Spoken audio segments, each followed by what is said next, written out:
This was a pretty long movie, but it was still awesome. Absolutely.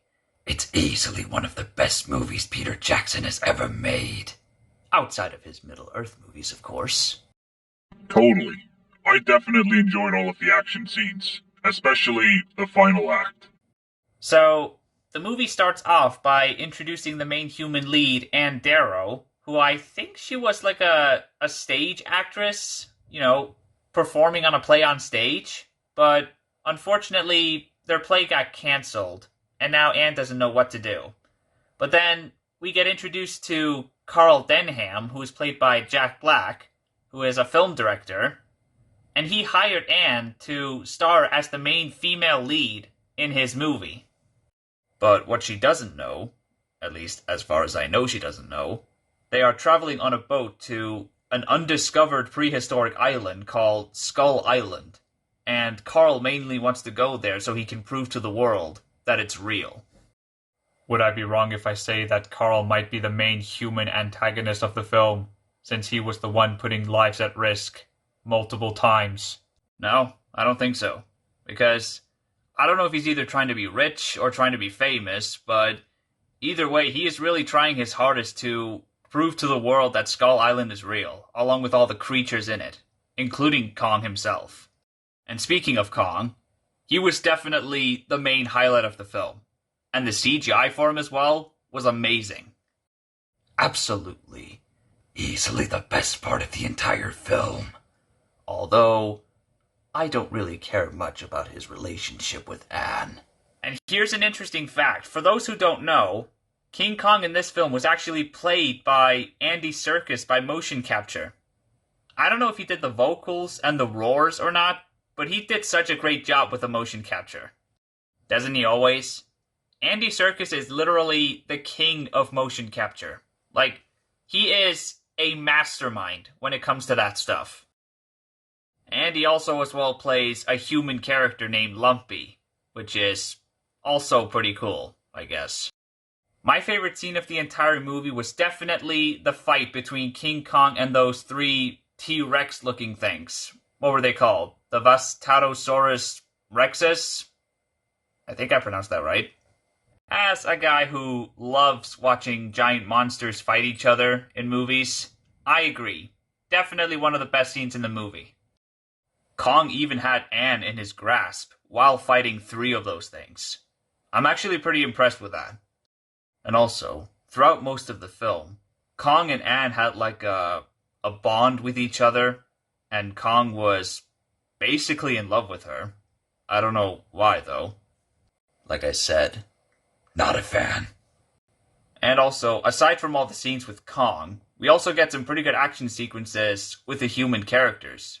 Because they went on mission to go rescue Anne because she got captured by the natives and was being sacrificed to Kong, only for her to not actually be sacrificed to Kong, but instead loved by him.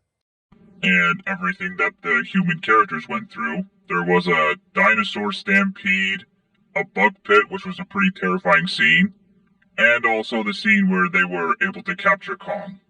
After that, since Carl broke his camera, meaning he can't film his movie anymore, his new plan was to bring Kong into New York and put him on a show.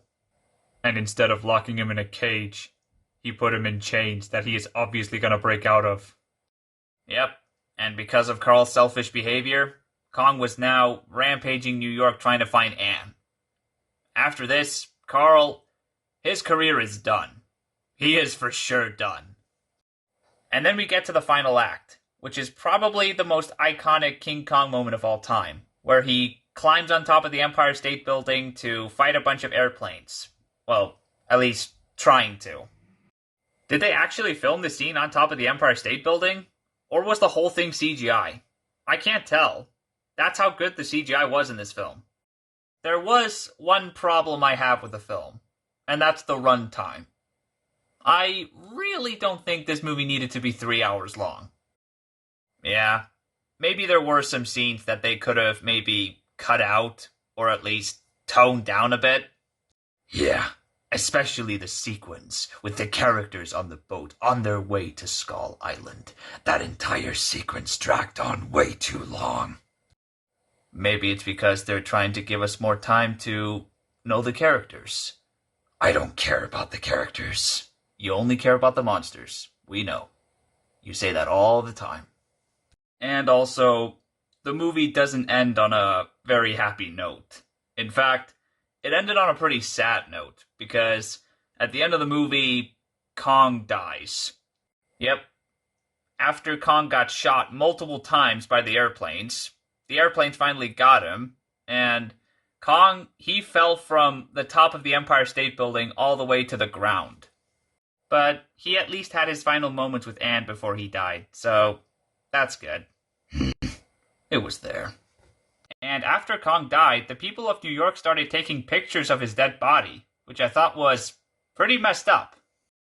And at the end of the film, we hear Jack Black say a very recognizable quote, which is, "It wasn't the airplanes, it was Beauty who killed the beast." I don't know what it means, but it was very recognizable and very memorable, and it was the last line of the film. Anyways, I think that'll be it for the review. I'm gonna rate this movie a 9 out of 10. And now, let's find out what movie we're gonna review next. The next movie we'll be reviewing is...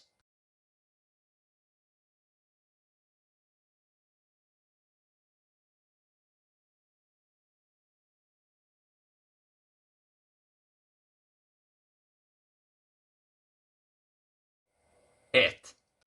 You gotta be kidding me. Not another horror film. I look forward to it. Thanks for watching. If you like this video, please leave a like. But if you like this channel, please subscribe. See you next time.